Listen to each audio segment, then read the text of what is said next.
నువ్వు చేసే ప్రయత్నం ఏదైనా సరే దాంట్లో ఫెయిల్ అయినామనుకో బాధపడదు.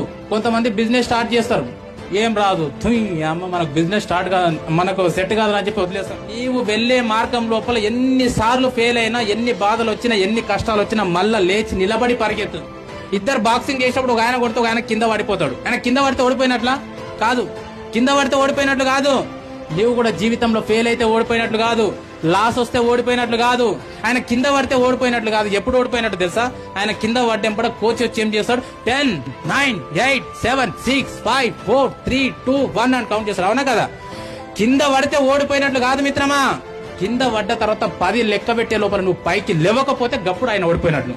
నేను చెప్తున్నా, నీ జీవితంలో ఫెయిల్ అయితే ఓడిపోయినట్లు కాదు, కష్టం వస్తే ఓడిపోయినట్లు కాదు, బాధ వస్తే ఓడిపోయినట్లు కాదు. ఓడిపోయిన తర్వాత, బాధ వచ్చిన తర్వాత, కష్టం వచ్చిన తర్వాత, లాస్ వచ్చిన తర్వాత మళ్ళా లేచి నువ్వు నిలబడకపోతే అప్పుడు నువ్వు ఓడిపోయినట్లు.